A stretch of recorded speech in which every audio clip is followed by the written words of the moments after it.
So what we're going to look at today is we're going to be looking at spherical coordinates. Now, spherical coordinates are connected to cylindrical coordinates. On the one hand, because both cylindrical and spherical coordinates talk about things in 3 dimensions and relate objects inside of 3 dimensions. So that's one. And then also in addition to that, what we're going to be looking at is we're going to be utilizing angles and rotation, okay, instead of just like our rectangular coordinates where we have x, y, and z coordinates. So let's first talk about how we set up our spherical coordinates. So what we're going to have is we have our xy plane, okay, so that's going to be this flat plane here, like imagine it's my tabletop, and then we'll have the z-axis, which is going straight perpendicular through our coordinate plane. Our x-axis is going to be pointing out towards you, and towards me is going to be in the negative direction. And so the first set of coordinates, we're going to set up spherical. It's going to have this rho, which is going to be the magnitude of a vector that's going to be coming out from the origin. So we're going to have rho, that'll be this magnitude, the length of that vector.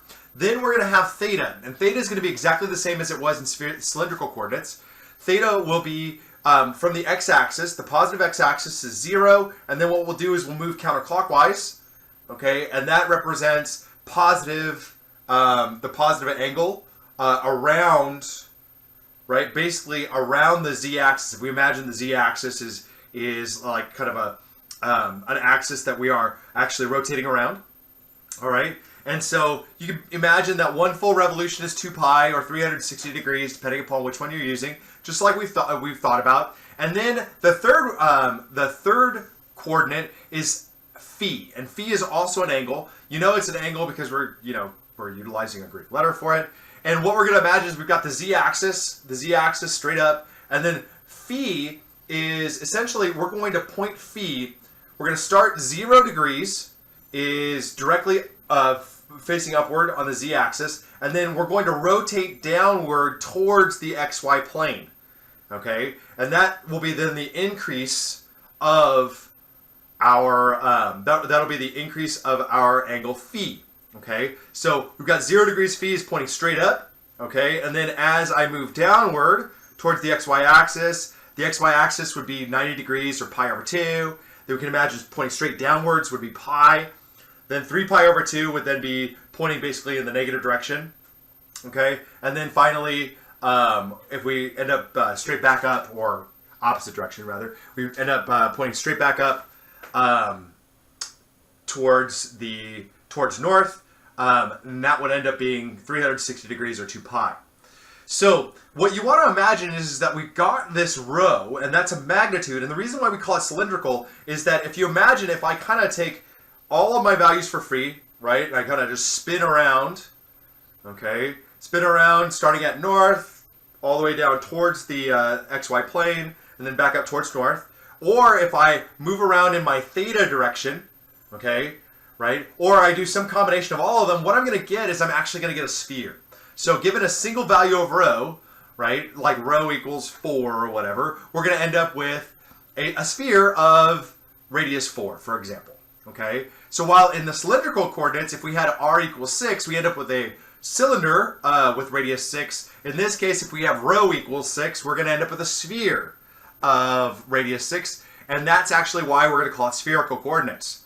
Okay? So let's set up some algebra, or basically set up some computation that we can use in order to talk about spherical coordinates.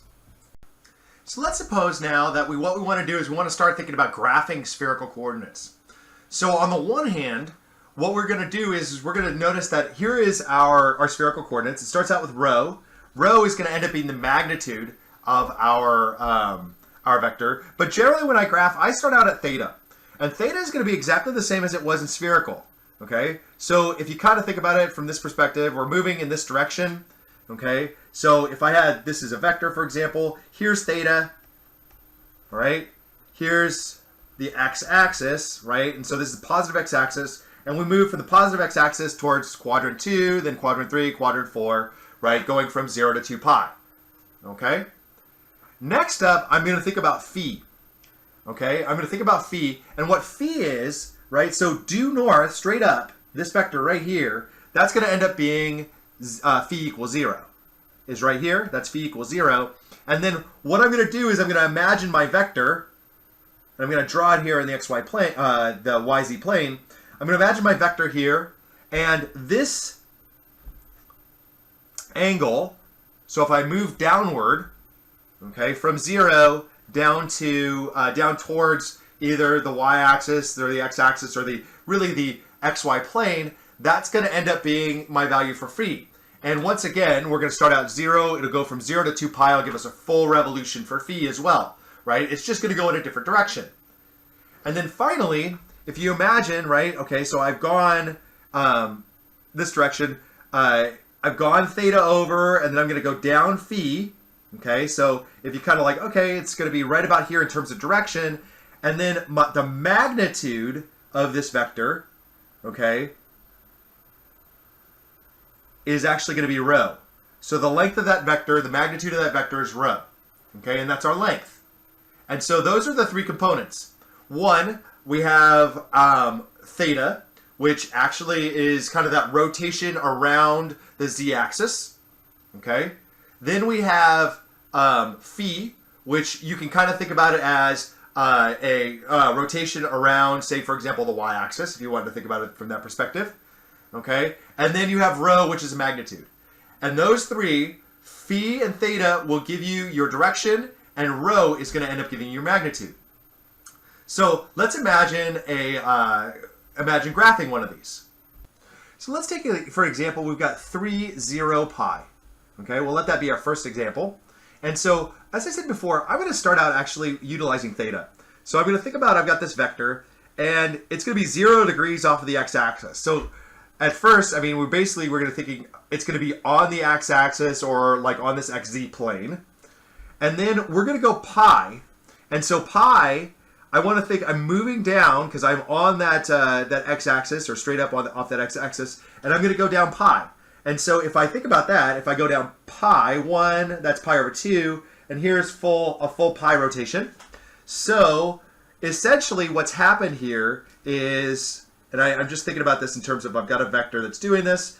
I'm going to go down pi, okay, and I'm still on this xz plane, okay, basically I'm going to be down here at the bottom, right? This is phi equals pi, right? This is theta equals 0. And then my magnitude has got to be 3. So essentially I'm going to say, okay, let's make this 1, 2, 3.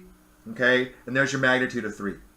So consequently, if I kind of think about this as a vector, which I oftentimes do, that vector is going to be pointing straight out from 0 down to 3. Okay, and so this point in spherical is 3, 0, pi. And it's actually on that z-axis. Let's try another one.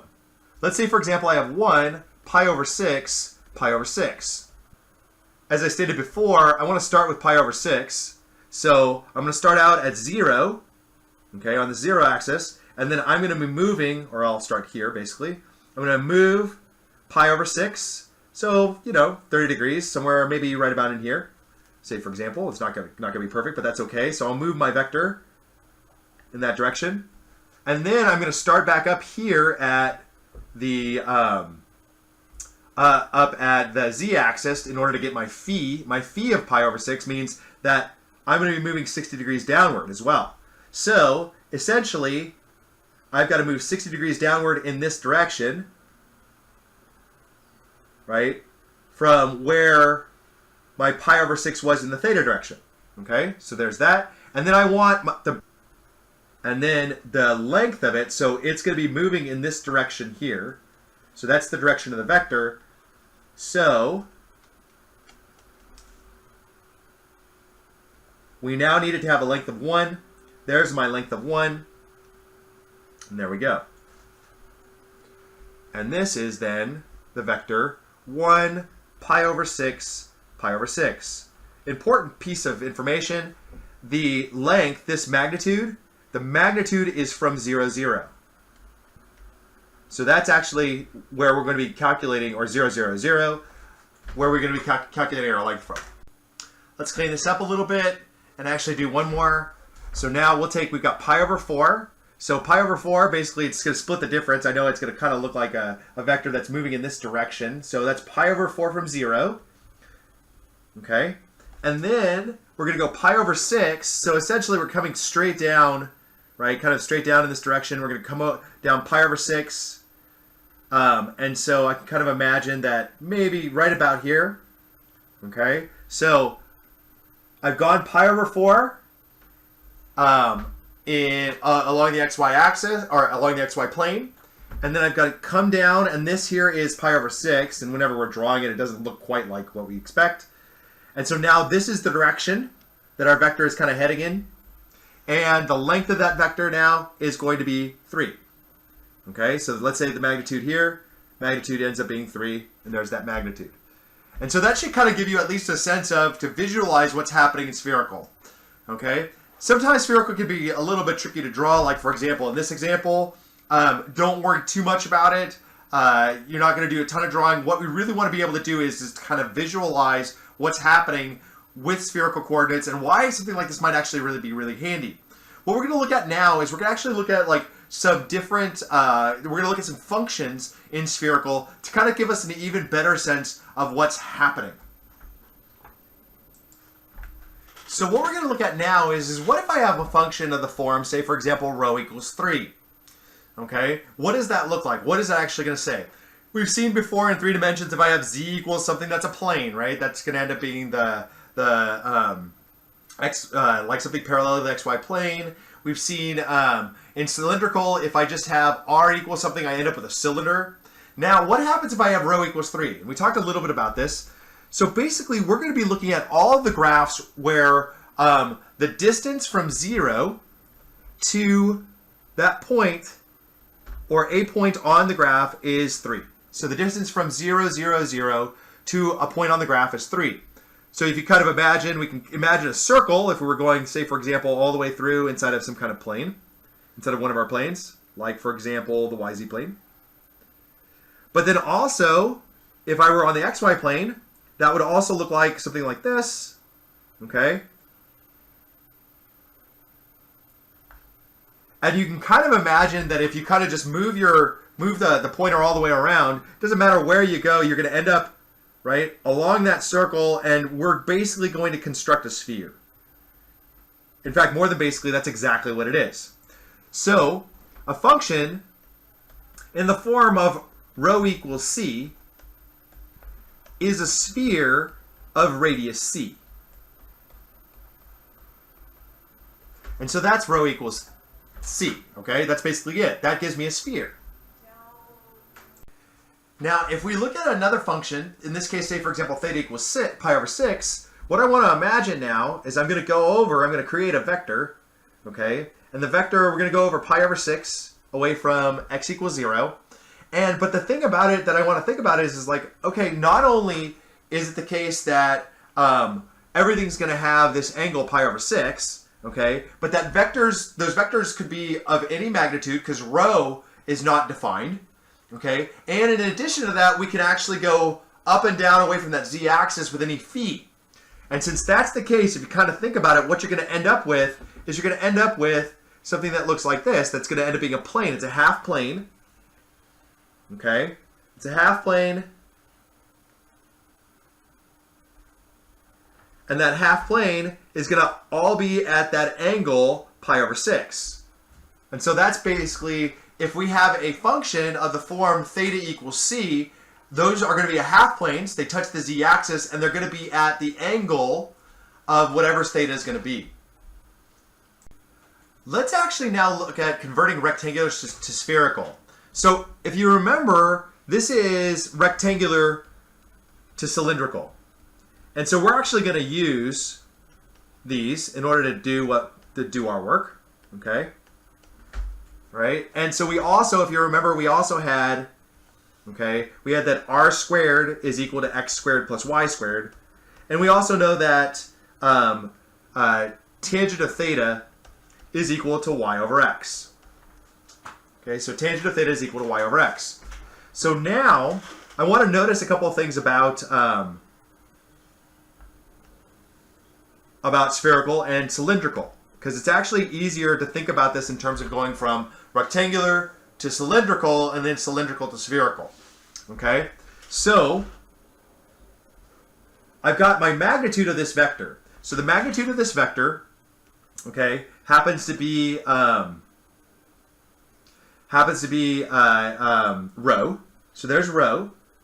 And then if I were to think about it in terms of cylindrical, this length right here, this is r. So r is that distance from 0, okay, or 0, 0, 0, to a value on the xy plane, and then we just select what z is. Okay, so that's r. And so if you kind of imagine here, this is, okay, this thing here, that actually turns out to be a right triangle. We can also think about this as a right triangle as well, and that's probably the better way to think about it. That's a right triangle there. This is phi. Okay, so there is phi. Now, theta is going to equal theta. Theta is going to be exactly the same as it was before, so we don't actually have to figure out that at all. Okay, what we're going to have to do here is we're going to have to figure out what rho is, okay, and we're going to have to figure out what phi is as well. So we start out here, we've got r, okay, there's r, and here's phi. And so if you notice here, basically what this is going to be, r is going to equal rho sine phi. So r is going to equal rho sine phi, okay? Because this is phi, that's that angle right there. R is the opposite, and so if we think about this, r is always going to be equal to rho sine phi. Once we figured that out, now what we can say is we can say, okay, well, if r equals rho sine phi, okay, and we can so if r equals rho sine phi, then I can actually substitute in for x. So x is going to equal, and we'll substitute for r, is going to be rho sine phi cosine theta, and that means that y is going to be rho sine phi sine theta. So there we go. Okay. Now we just need z. So z is this distance right here. That's that distance right there. So z is going to end up being, well, that's the cosine, right? Because it's actually the adjacent to phi, right? So here's phi, and our z coordinate, that z right there, is going to then be equal to rho cosine phi. And so consequently, this is going to then allow us to switch from, in this case, switch from spherical back to rectangular. So now what we're going to do is we're actually going to go out and we're going to figure out, we're going to use a little algebra and some trig in order to figure out what the values are for phi and theta if we're given rectangular. So the first thing that we're going to notice is we're going to notice that rho is this length here. It's the hypotenuse. And so it's going to end up being rho squared is going to equal the square root of r squared plus z squared. And if we have it in rectangular, that's going to end up equaling the square root of x squared plus y squared plus z squared. Okay? Next up, we need theta, but we already know what theta is. Theta, we can utilize this. We can use tan theta equals y over x, or we get theta equals tan inverse of y over x. Okay? And then we're just going to have to actually figure out which area it's in, which quadrant it's in, to make sure that we get the right value for theta. And now all we need to do is we need to figure out what phi is. And phi is just a little bit, I don't know if I would call it more complicated, but we're going to utilize this z value. We're going to use z, okay? And so I'm going to take z over cosine, z over rho is going to equal cosine phi. And so consequently, what that means is that phi is going to equal cosine inverse, okay, of z over, and then we've got rho, and remember rho is the square root of x squared plus y squared plus z squared. And since we're taking our cosine, we are going to have to make sure that we actually have the right value for phi based upon the quadrant that we're in. But we can do that, basically by, by drawing the graph and then considering where that's located. So what that gives me my rectangular coordinates, right? So let's just actually rewrite these. So we're going to have x is going to equal rho sine phi cosine theta. Y is going to equal rho sine phi sine theta. And then z is going to equal rho cosine phi. So there's x, y, and z. On the other hand, if we want to figure out what rho and phi and theta are, rho is going to equal the square root of x squared plus y squared plus z squared. And then we're going to have that theta will just equal theta, which ends up being tan inverse of y over x. And phi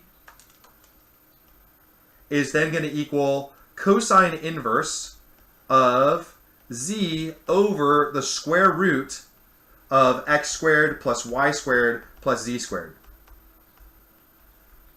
Or essentially over the magnitude, right? I mean, if you kind of think about it, you can just pop that in over rho. Yeah, so if you knew what rho was, you could actually just put that in here, okay? So let's actually do some of those conversions.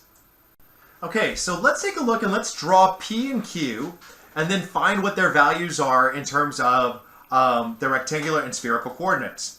So I'm going to start out with, I'm going to actually draw my picture, right? So I've got 1, 2, 3, okay? And I'm going to go -1, so 3, -1, so in -1 in the y direction, and then 2 in the x direction, so here we are, and there we go, okay?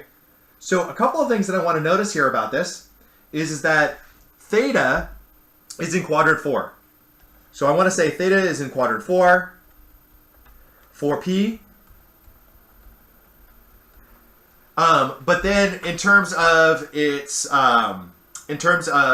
phi, okay, it's actually, it's basically in, say, quadrant 1, if we want to kind of think about it in terms of quadrant 1, because we actually have it, this is going to end up being phi, okay? And this here is theta. So what you want to notice is that actually we've kind of gone backwards, right? We're in quadrant 4 there. And so we've got to make sure that we pay attention to that and keep track of that. All right, next thing that we need is, let's go and graph Q. So now Q is 0 in the x direction, and then 1 in the y direction. So here, okay, and then 5, okay, in the z direction. So there we go. Okay. So I got 0, I got 1, and I got 5. So if I think about what is my theta, well, take a look. Where's theta right there? Theta is going to end up being pi over 2. And we're going to talk about why that actually is going to be pretty important, right? So for P, we've got theta in quadrant 4. And for Q, we've got theta equals pi over 2. And that's going to actually be a pretty important fact for us as well. Okay? So let's go in. We're going to utilize rho and theta and phi in order to find these out now that we have kind of a sense of where each one of them is located. All right, so keeping in mind what we know about theta, let's start out with P. So for P, we're going to have rho is going to equal the square root of 3 squared plus -1 squared plus 2 squared. And so that equals the square root of 14. So that's our rho. Perfect. Theta now is going to equal tan inverse of y over x. Now remember, when we said theta is in quadrant 4.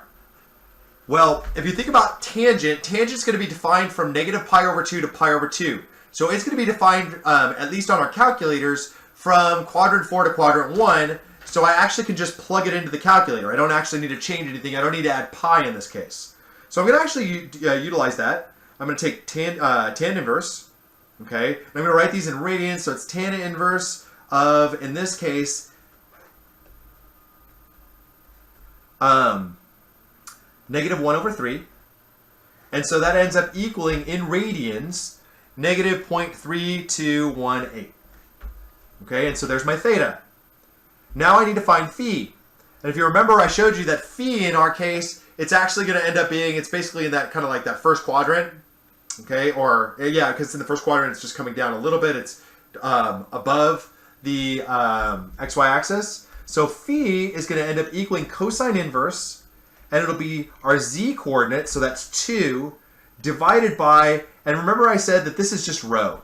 Okay, that's rho, x squared plus y squared plus z squared is rho, so over the square root of 14. And when I plug that into my calculator, I get 1.0068, and that's, again, radians. So in spherical, P is square root of 14, negative 0.3218 radians.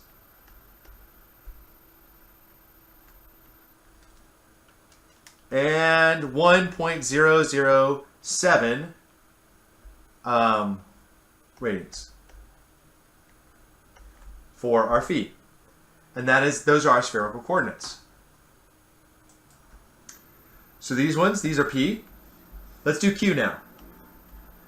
Now with Q, we're going to start out, we've got rho is going to equal the square root of 0 squared plus 1 squared plus 5 squared, which equals the square root of 26. Then I'm going to have theta. Now, here's the thing that I wanted, why we actually had to graph this and why we had to take a look at it. Notice that tan inverse is going to be tan inverse of 1 over 0. Yeah, that's a problem, right? Okay. I mean, if you remember your trig, you're like, oh, it's like infinity, so isn't that pi over 2? Is it pi over 2? Is it negative pi over 2? Which one is it? When we graphed it, we saw that it was actually pi over 2, right? So I can't use that, but I did actually see on the graph that it was pi over 2. Okay, so there's pi over 2. And then phi is going to equal cosine inverse, and we have our z, so it's going to be 5 over the square root of 26, right? Because that's rho. And when we plug that into our calculator, what do we get? We get 0.1974 radians. And we've done our conversion now. So Q in spherical is going to end up being root 26, pi over 2, and 0.1974 rads. And that's the conversion. Okay? What we'll do next is we're actually going to convert from spherical back to rectangular. Okay, so now what we want to do is we want to convert our spherical to rectangular. So I'm going to draw these just to kind of, give my sense of self a sense of what's happening here. So I'm going to go over pi over 3. So it's probably right about here in terms of, so for p. So we're going to be doing p right here. So I'm going to go over pi over 3. So now we're going to convert our spherical to rectangular. So here are our equations. X equals rho sine phi cosine theta. Y equals rho sine phi sine theta. And z equals rho cosine phi. We're going to have these 2 points, p, which is 8 pi over 3 pi over 6, and q, which is 2 negative 5 pi over 6 pi over 6. So what we'll do is we'll actually generate, and actually I'm going to try this out utilizing rho first. Let's see that. So let's say, for example, I have a vector that its length is 8. So this is rho. Rho is the length. Rho, that's 8. Okay. And so what I'm going to do is I'm going to come around and I'm going to move pi over 3. So here's pi over 3. Okay. So there we go there. Let's say that's that direction. So there's pi over 3. Okay. And then what I'm going to do is I now need to go pi over 6 down from, okay. So if I kind of, here's the end of my vector, and I'm going to go down pi over 6. And so consequently, what I'm going to get is I'm going to get essentially something that's right here, so long as it's got that magnitude of 8. So we want to make sure that it does have the magnitude of 8, but I think it does. Okay? So there we are. And we'll make it a little bit longer. And so let's say, for example, there's the point right there. The length, degrees here, that's pi over 6. And so this point right up there, okay, which is in the first quadrant on the xy plane, okay, and it appears that it's going to be in the first quadrant as well for the whatever plane this is that we're going through. And there's our point, 8 pi over 3 pi over 6. I'll just plug this in now. So x is going to equal rho sine phi, so sine pi over 6, cosine pi over 3. Okay? And so that is then going to be, so that's 8, not just rho, but it's 8. 8 times, so sine of pi over 6 is going to end up being 1/2. And then cosine of pi over 3 is 1/2. And so my x is going to end up being 4. So x is 4.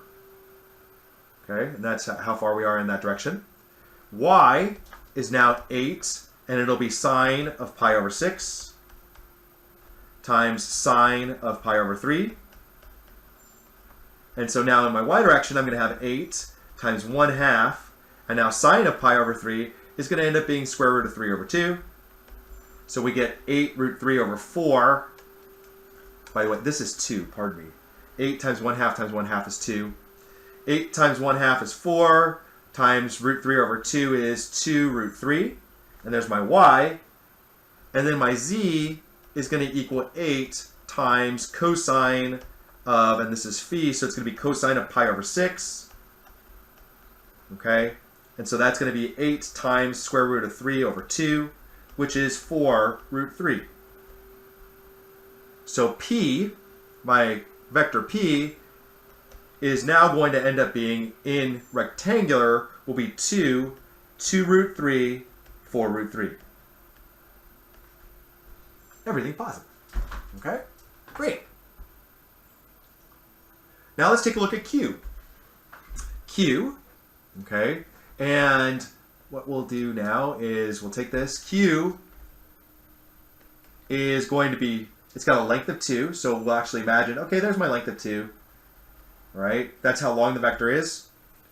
It's going to go negative 5 pi over 6. So negative 5 pi over 6 is, here's pi over 2. Negative 5 pi over 6 is basically going to be somewhere right about here. Okay?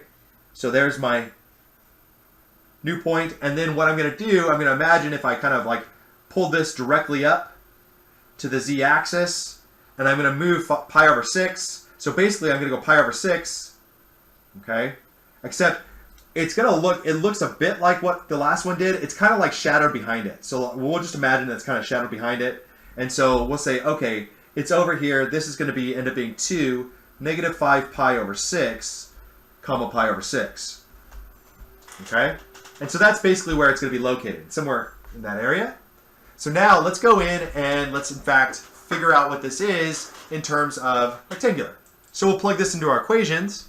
We're going to get x equals 2 sine pi over 6 cosine negative 5 pi over 6.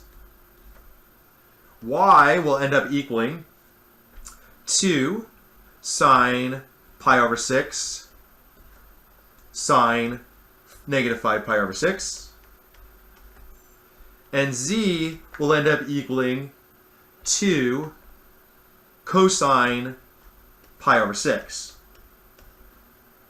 Now, we'll have to figure out what cosine of negative 5 pi over 6 is. Okay, I'm just actually going to generate my unit circle in order to do that real quick here. Okay, so negative 5 pi over 6 is over here. Okay, because not quite negative pi, so it's negative 5 pi over 6. And so if I think about that, okay, my sine is going to be 1/2. Or actually, my sine is going to be negative 1/2, and my cosine is going to be negative root 3 over 2. Just utilizing some information back from our unit circle. All right, so x is going to equal 2 sine, now pi over 6 is going to end up being 1/2 times, and then negative square root of 3 over 2. Y is going to equal 2, and that's not sine of 1/2, it's just 1/2. 2 times negative 1/2 times, in this case, and this is sine of negative 5 pi over 6, so it's going to be times negative 1/2. And then z is going to equal 2 times, and cosine of pi over 6 is root 3 over 2. So this is going to end up being, that's negative 1, it'll be positive, so this ends up being square root of 3 over 2. We'll end up with 1/2 and square root of 3. So our spherical coordinate for Q is now going to be in spherical, in rectangular is going to be square root of 3 over 2, 1/2, and the square root of 3. Now let's actually convert some functions to spherical to rectangular. We can convert functions from rectangular to spherical, and sometimes that's going to be really handy for us, but for the most part right now what we want to look at is we just want to do that spherical to rectangular so that we can see something that we're actually kind of used to. Let's take, for example number 1, we've got rho equals 3. Remember that rho is going to equal the square root of x squared plus y squared plus z squared. Okay?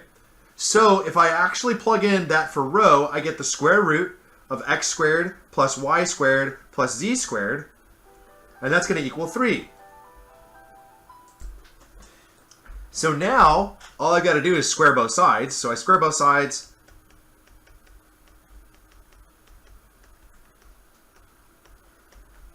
And that gives me x squared plus y squared plus z squared equals 9.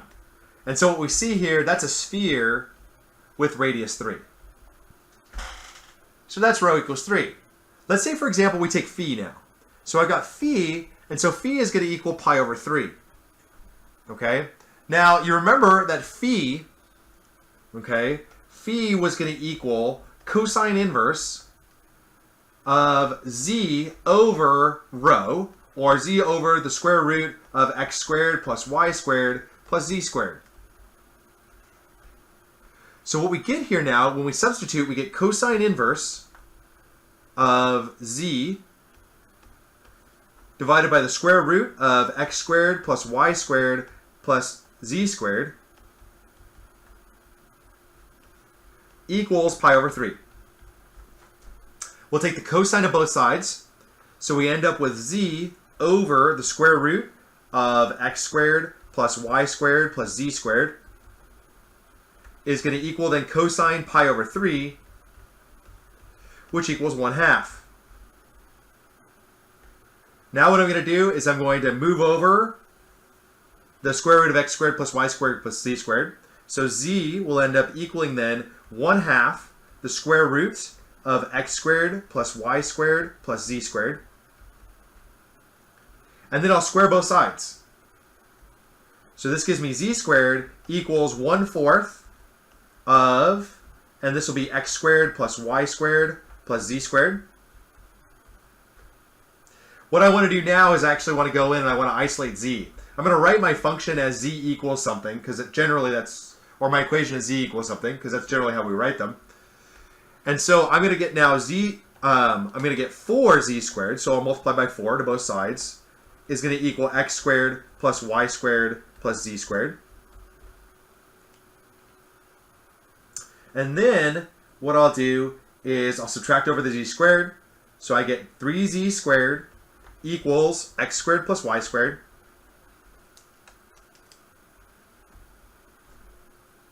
Then we'll divide through by 3. And so what I get now is I get z squared equals x squared over 3 plus y squared over 3. And so what is this? This is a cone.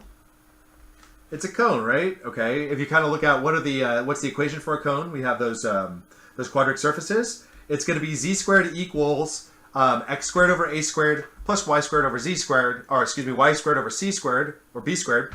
And so consequently, that's our picture of our cone, which makes sense because we also found that phi equals pi over 3 is a cone as well. What about this one? We got rho equals 4 cosecant phi. Now, at the moment, well, one thing we could do is we could go in and we could actually straight substitute, but this actually might be really problematic because you'd have to like draw some triangles. There's some work that needs to be done there. And so consequently, I want to utilize a little trig in order to do some tricks here. So I'm going to take rho is going to equal 4 times 1 over sine phi. Okay, so I've got 4 times 1 over sine phi. And so then if I multiply both sides by sine phi, I get rho sine phi equals 4. Now, something to remember here is that r is equal to rho sine phi. So r equals rho sine phi, which is great because that then gives me r equals 4, which, by the way, is a cylinder. And we'll see that this is, in fact, a cylinder as well. But what I can do now is I know that r equals the square root of x squared plus y squared. And so, consequently, I get the square root of x squared plus y squared equals 4. And so x squared plus y squared is equal to 16. And that is the equation of my spherical, the equation in rectangular. Okay? So when we're actually going out and trying to transform functions or equations from spherical into rectangular, we probably should consider not only the conversion from spherical directly into rectangular, but it might actually help out to remember the ones for R as well. Or, excuse me, for the cylindrical.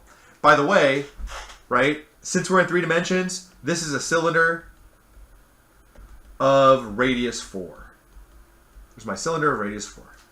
And there we go. So in this video, we talked about spherical coordinates. We talked about how it is that we actually find points in spherical. How do we imagine what spherical coordinates are, right? Where we're going to be taking our theta. Our theta is going to be coming from the positive x-axis and going counterclockwise. Our phi, right, which is the second value that's going to give us our direction, which is coming from straight up on the z-axis or directly north. We want to think about that, and then moving downward towards the xy plane, okay, and having values between 0 and 2 pi, or right, 0 and 360, or whatever amount that we need as we go around around that circle. And then rho is our magnitude. Okay, and so those help us to conceptualize our spherical coordinates. We have conversions that we utilize in order to allow us to convert from rectangular into spherical. And remember that we utilize cylindrical coordinates to kind of create a pathway between the two. So you want to kind of understand how the cylindrical coordinates work in order to kind of help you understand how we go from rectangular to spherical, and then spherical back to rectangular. And then finally, we want to actually kind of conceptualize what it means to graph, or how it is that we graph things using spherical. Some things are really quite easy. They're quite easy to write in spherical, like cones, for example. Super easy. Those half planes, or even spheres, obviously, because it's spherical, can be really simple to write when we're writing them in spherical. And so consequently, we want to kind of like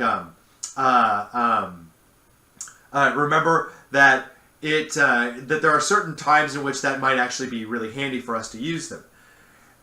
On the other hand, if we want to identify our graphs, sometimes because we've done all that work with quadratic surfaces, it might be easier for us to transform from spherical into rectangular, okay, and then imagine what our graphs look like.